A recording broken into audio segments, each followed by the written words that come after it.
Feast of the Holy Family of Nazareth. Join us as we celebrate the Feast of the Holy Family of Jesus, Mary, and Joseph, a family built in love, devotion, and sacrifice. We pray for our families and families all over the world that at their center may be Jesus, who heals and makes new. I invite you to subscribe and leave your family intentions in the comments. We are praying for you and with you.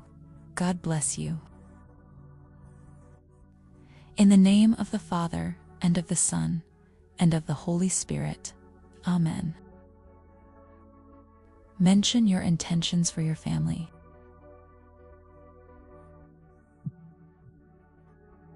O Jesus, Son of God and Son of Mary, bless our family.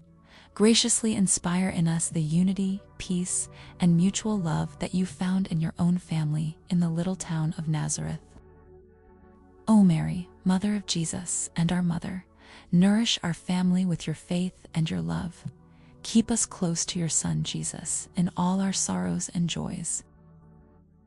O Joseph, foster father to Jesus, guardian and spouse of Mary, keep our families safe from harm.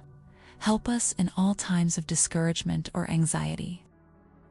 Holy Family of Nazareth, make our family one with you. Help us to be instruments of peace. Grant that love, strengthened by grace, may prove mightier than all the weaknesses and trials through which our families sometimes pass.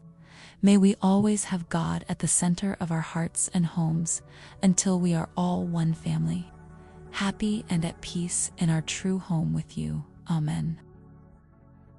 Prayer to the Holy Family. Holy Family of Nazareth, Jesus, Mary, and Joseph, we entrust our family to your care, asking for forgiveness, healing of our roots, and freedom from every bondage that wounds our love.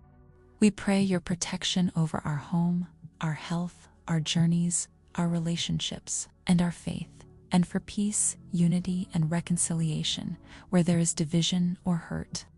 Pour out grace for true progress in our spiritual life, education, work, and finances, and bless us with good health in body, mind, heart, and soul. In your providence, supply all our needs and teach us to be generous, helping us to love selflessly, speak with patience, and support one another each day. Lead each member of our family to discover and live their God-given purpose and vocation in service of God, the Church, and the world. With grateful hearts, we thank you, O Jesus, Mary, and Joseph, for every blessing, trusting that God's mercy is at work in all our trials and joys. Amen. In the name of the Father, and of the Son, and of the Holy Spirit. Amen.